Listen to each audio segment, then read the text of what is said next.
Good morning, class. So today we are starting the second exercise of chapter 2. So पहले कुछ definitions पढ़ेंगे, फिर उनके basis पे कुछ questions करने हैं. So your first definition is what are elementary operations. तो elementary operations हम सब लोगों ने +1 +2 में पढ़े हैं. तो elementary operations क्या होते हैं? या तो देखो 3 operations columns के और 3 operations rows के. कौन कौन से? फर्स्ट is कि मैं 2 रोज़ को इंटरचेंज कर सकती हूँ. या तो उसको लिखने का मेथड ये ऐसे होता है, या फिर आर आई कॉमा जे लिख दें, तब भी इसका मीनिंग सेम है कि ith एंड jth रो को इंटरचेंज कर रहे हैं. सेकेंड वन है कि हम किसी भी रो को किसी भी नॉन ज़ीरो स्केलर से मल्टीप्लाई कर सकते हैं. ठीक है, तो उसको हम कैसे लिखते हैं? आर आई चेंजेस टू के टाइम्स आर आई, या फिर आर आई के ब्रैकेट में के लिख दें, तब भी इसका मीनिंग यही होता है कि हमने आर आई को मीन्स ith रो को के से मल्टीप्लाई किया. और रो का जो थर्ड ऑपरेशन है that is the addition of a multiple of one row to another. मतलब क्या करना है? एक रो को किसी स्केलर से मल्टीप्लाई करो और उसको ऐड कर दो किसी और रो में. ठीक है, तो इसलिए लिखा है the addition of a multiple of one row, एक रो का multiple to another row is elementary row operation. तो हम इसको कैसे लिख सकते हैं? R I changes to R I plus K times R J. मतलब jth रो को k से मल्टीप्लाई करके ith रो में हमने ऐड कर दिया. या फिर इसको हम लिखेंगे आर आई कॉमा जे, आई में चेंज किया और j को kth से मल्टीप्लाई किया तो j के बाद k. ठीक है, बिल्कुल ऐसे ही सेम यही 3 ऑपरेशंस कॉलम्स के लिए होते हैं. मतलब 2 कॉलम्स को इंटरचेंज कर सकते हैं, किसी भी कॉलम को हम किसी स्केलर से मल्टीप्लाई कर सकते हैं. And the third one is कि हम किसी कॉलम के मल्टीपल को किसी दूसरे कॉलम में ऐड कर सकते हैं. तो these 6 operations are called elementary operations. So जो फर्स्ट 3 थे that are elementary row operation, और ये जो मैंने लास्ट 3 आपको बताया that are elementary column operations.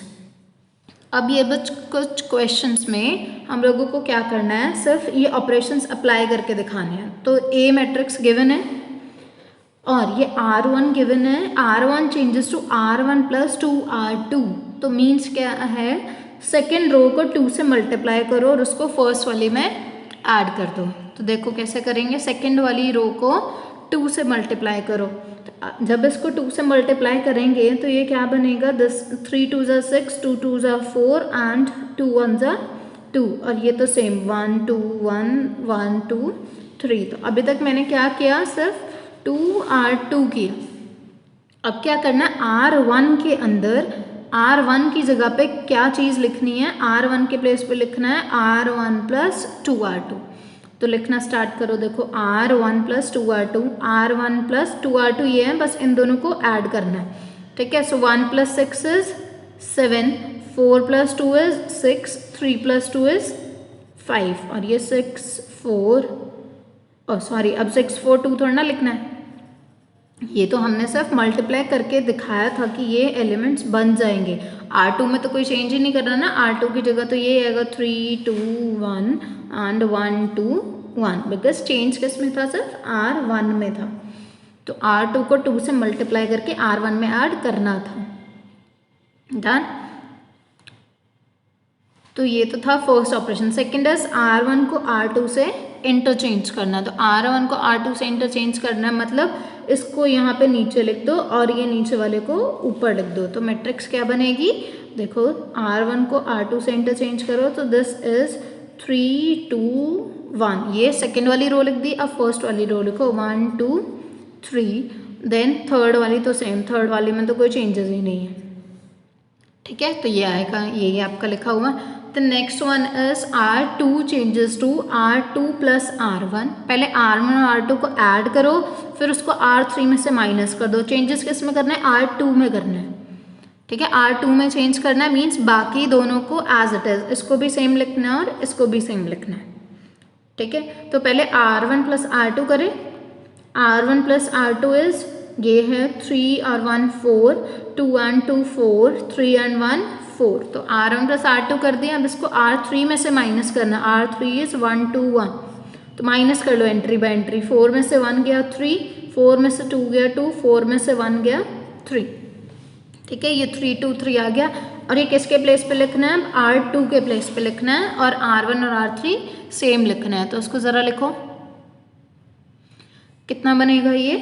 देखो फर्स्ट के प्लेस पे तो same as it is first row 1 2 3, second के प्लेस पे जो भी हमने कैलकुलेट किया 3 2 3, एंड थर्ड वाली भी सेम 1 2 1। तो ये क्या है? ये हमने ऑपरेशन लगाया कौन सा? R2 plus R1 minus R3। किस में लगाया? R2 में लगाया। ठीक है, तो ये ऑपरेशंस ऐसे लगाते हैं। अब कुछ और ऑपरेशंस हैं, इनको भी देख लो। यहाँ पे क्या है? R2,3 लिखा हुआ है। तो इसका क्या मीनिंग होता है? मैंने आप लोगों को बताया था कि इसका मीनिंग होता है R2 चेंजेस टू R3। तो R2 और R3 को सिर्फ चेंज करना है, मीन्स ये वाली जो रो है इसको यहाँ लिख देना है और इस वाली रो को यहाँ शिफ्ट कर देना, and you will get your answer. Second में क्या है? C1,2 means C1 changes to C2, interchange करना है दोनों को। C1 के प्लेस पे C2 लिखना है और C2 के प्लेस पे C1 लिखना है। Next is R1I। R1I का क्या मीनिंग है? R1 changes to R1 into iota, मतलब फर्स्ट रो में अयोटा से मल्टीप्लाई करना है और आपको आंसर लिखना है। देखो फर्स्ट रो क्या है हमारी? First row is 1 plus iota 0, 2 iota and 3। बाकी दोनों रोज तो सेम लिखनी है। ठीक है, तो जो नीचे वाली दो है वो तो सेम है, 0 अयोटा 5 6 एंड 4 5 3 अयोटा 0। ये वाली तो दोनों रोज सेम। इसके अंदर क्या चेंज आएगा? सिर्फ मल्टीप्लाई करना है, किससे? अयोटा से। तो पहले मल्टीप्लाई करके देखते हैं अयोटा से क्या बनेगा। 1 प्लस अयोटा को आयटा से मल्टीप्लाई करोगे तो ये क्या आएगा? Iota plus iota square. 0 into iota is 0, 2 iota into iota is 2 iota square, then 3 iota. ठीक है, ये बनी। अब देखो आयटा तो आयटा, आयटा स्क्वायर इज -1, ये 0 और आयटा स्क्वायर -1 तो ये -2 एंड 3 आयटा। तो बस यहाँ पे ये वाली वैल्यू सब्स्टिट्यूट कर दी और ये आपका आंसर है। नेक्स्ट क्या है? नेक्स्ट में गिवन है C2 और ब्रैकेट में 3, मतलब सेकेंड कॉलम को बस 3 से मल्टीप्लाई करना है। ये वाला जो कॉलम है इसको 3 से मल्टीप्लाई करना है। दिस इज आर C2 ना, ये C2 है। इसको 3 से मल्टीप्लाई करो और बाकी सबको सेम लिख दो, वो आपका आंसर होगा। ठीक है, ऐसे ही आप दो ऑपरेशन और बचे हैं, आप लोग खुद से कर लेंगे। तो नेक्स्ट डेफिनेशन देखते हैं, इक्विवेलेंट मैट्रिसेस। तो इक्विवेलेंट मैट्रिसेस क्या होती हैं? इक्विवेलेंट मैट्रिसेस दो टाइप की होती हैं, एक तो row equivalent matrices and second one is column equivalent. पहले रो इक्विवेलेंट पढ़ते हैं। तो A and B are two matrices, A and B दो मैट्रिसेस ले लिए, then A is said to be row equivalent to the matrix B। A को हम कब बोलेंगे कि वो B के इक्विवेलेंट है? If A can be obtained by applying in succession a finite sequence of elementary row operations on B। Means क्या है कि B कोई मैट्रिक्स लो, उस B के ऊपर एलिमेंट्री ऑपरेशंस लगाओ और कुछ इस टाइप से उसको ट्रांसफॉर्म करो कि वो वापस से ऑपरेशंस लगा के वो A में चेंज हो जाए। सो देखो जैसे ये एक मैट्रिक्स है B, इसके ऊपर हमने ऑपरेशंस क्या लगाया? R1 changes to R1 plus 3R2, मतलब सेकेंड रो में 3 से मल्टीप्लाई करके उसको फर्स्ट में ऐड कर दिया, तो ये मैट्रिक्स आई। तो अब ये जो A मैट्रिक्स है, A मैट्रिक्स कैसे बनी है? B के ऊपर एलिमेंट्री ऑपरेशन लगाया तो हमें A मिली। सो दिस इम्प्लाइज कि A is an row equivalent matrix to B। ठीक है, ये ऊपर R लिखने का यही मतलब है कि रो इक्विवेलेंट है। कॉलन इक्विवेलेंट होंगे तो हम क्या लगाएंगे? ऊपर C लिखेंगे। बस क्या करना है, एक मैट्रिक्स में एलिमेंट्री ऑपरेशंस लगा के अगर सेकेंड वाली मिल जाती है तो वो दोनों मैट्रिसेस क्या होंगी? रो इक्विवेलेंट। ऐसे कॉलन इक्विवेलेंट में क्या है? एलिमेंट्री कॉलन ऑपरेशंस लगा के अगर वो मैट्रिक्स मिल जाती है, मीन्स ये एक B मैट्रिक्स थी, B मैट्रिक्स में हमने एक एलिमेंट्री कॉलन ऑपरेशन लगाया, C1 को C2 से इंटरचेंज कर दिया। ठीक है, और इसको नेम दे देते हैं A का, जो इंटरचेंज वाली है। तो मैंने बी में एलिमेंट्री कॉलन ऑपरेशन लगाया और मुझे ए मैट्रिक्स मिली, मीन्स कि ये जो ए है that is column equivalent matrix to the matrix B. ठीक है, तो हमें ये पता लग गया कि रो इक्विवेलेंट मैट्रिक्स क्या होती हैं और कॉलन इक्विवेलेंट मैट्रिक्स क्या होती हैं। अब इक्विवेलेंट मैट्रिसेस क्या होती हैं? ऐसी मैट्रिसेस जो कि रो इक्विवेलेंट हो, या फिर देखो the two matrices A and B are equivalent if one can be obtained from other by applying in succession a finite number of elementary operations।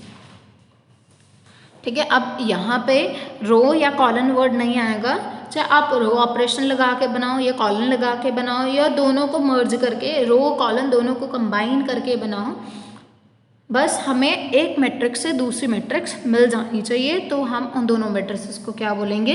Equivalent matrices. Done. Next is your row echelon matrix. अब ये रो echelon matrix क्या है, इसको ज़रा ध्यान से पढ़ें, इसके ऊपर क्वेश्चंस बहुत आते हैं, इम्पॉर्टेंट टॉपिक है, तो एक बार सुन लो कि रो एक्लन मैट्रिक्स क्या है। इन मैट्रिक्स M क्रॉस N, ठीक है, M क्रॉस N ऑर्डर की एक मैट्रिक्स को हम कब बोलेंगे कि वो रो एक्लन मैट्रिक्स होगी? If the following conditions are satisfied. और वो कंडीशंस क्या क्या हैं, देखो वन बाय वन देखते हैं। 3 कंडीशंस हैं। First non zero element in each non zero row. जो फर्स्ट नॉन ज़ीरो एलिमेंट होगा नॉन ज़ीरो रो में, मतलब कोई ऐसी रो जिसमें एटलीस्ट एक नॉन ज़ीरो नंबर है, तो उसका जो पहला वाला नॉन ज़ीरो नंबर है वो क्या होना चाहिए? यूनिटी होना चाहिए, 1 होना चाहिए। ठीक है, first non zero element of each non zero row is unity, और उस एलिमेंट को हम क्या बोलते हैं? Leading entry of the row. तो लीडिंग एंट्री, जैसे अब यहाँ एक मैट्रिक्स लिखी हुई है, तो इस मैट्रिक्स ये नॉन ज़ीरो रो है, ठीक है, ये फर्स्ट वाली रो 1 2 5 नॉन ज़ीरो है। अब इसके अंदर पहला नॉन ज़ीरो एलिमेंट, यहाँ से स्टार्ट करें तो इसके अंदर जो सारे नॉन ज़ीरो हैं, पर जो पहला वाला कौन है? That is 1। तो इसको हम क्या बोलेंगे? Leading entry of the row. तो leading entry of the row क्या होनी चाहिए? यूनिटी होनी चाहिए। फर्स्ट कंडीशन है रो एक्लन मैट्रिक्स की। Second condition is all the non zero row precede the zero rows if in. मतलब अगर किसी मैट्रिक्स के अंदर ऐसे भी रोज हैं जो ज़ीरो हैं, तो वो सबसे लास्ट में नीचे होनी चाहिए। पहले हम नॉन ज़ीरो रोज लिखेंगे, उसके बाद ज़ीरो वाली रोज लिखेंगे। यह है सेकेंड कंडीशन, अगर है, अगर नहीं है तो कोई बात नहीं है। Third condition, the number of zeros before the leading entry in each row. Number of zeros leading entry से पहले in each row is less than the number of such zeros in succeeding rows। Means क्या है कि जैसे ये वाली, ठीक है, मैं सेकेंड रो के ऊपर पहले फोकस करते हैं, तो ये सेकेंड वाली रो है, इसके अंदर number of zeros before the leading entry, तो इसकी लीडिंग एंट्री कौन है? 1। This 1 is a leading entry for this row. और इससे पहले कितनी ज़ीरोज़ हैं? कितनी ज़ीरोज़ है? 1, एक ज़ीरो। तो इससे नेक्स्ट वाली जो रो है उसके अंदर लीडिंग एंट्री से पहले इससे ज़्यादा रोज़ होनी चाहिए, सॉरी इससे ज़्यादा ज़ीरोज़ होनी चाहिए। तो मीन्स हम जैसे जैसे रोज़ में नीचे मूव करते जाएंगे, लीडिंग एंट्री से पहले वाली जो ज़ीरोज़ हैं उनका नंबर इंक्रीज़ करना चाहिए। तो देखो अगर आप इस मैट्रिक्स को देखें तो पहले तो आपको चेक करना है कि लीडिंग एंट्री यूनिटी है या नहीं। तो इसकी पहली लीडिंग एंट्री 1 यूनिटी है, देन नेक्स्ट ये भी नॉन ज़ीरो एंट्री यही है पहली, तो ये सब के सब क्या है? 1। तो पहली कंडीशन तो सेटिस्फाई हो गई कि लीडिंग एंट्री क्या होनी चाहिए? यूनिटी होनी चाहिए। तो लीडिंग एंट्री यूनिटी है।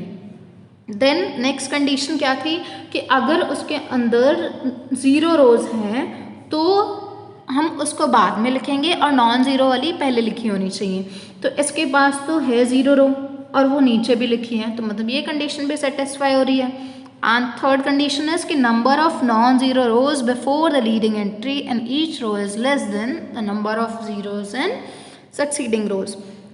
तो यहाँ पे देखो पहली ये सेकेंड रो है, पहले फर्स्ट रो देखो, फर्स्ट रो में कोई भी जीरो नहीं है, सेकंड रो में लीडिंग एंट्री से पहले एक जीरो है, थर्ड रो में 2 जीरोज हैं, देन 3 जीरोज हैं, देन ये तो सारी के सारी जीरोज हैं। तो हम जैसे जैसे नीचे मूव कर रहे हैं हमारे नंबर ऑफ जीरोज इंक्रीज कर रही हैं लीडिंग एंट्री से पहले।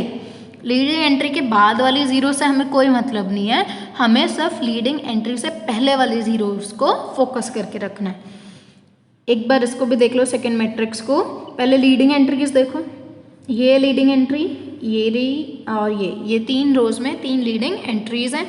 और इनसे पहले वाली जीरोस चेक करो, देखो अगर ये नॉन जीरो रो हैं तो ये ऊपर है और ये जीरो वाली रो नीचे है, सेकंड कंडीशन भी सेटिस्फाइड। थर्ड कंडीशन में आप जीरोस काउंट करो, इधर एक भी नहीं है, इधर 2 है, देन 3 है। तो ठीक है, जैसे जैसे नीचे आ रहे हैं रोज इंक्रीज कर रहे हैं।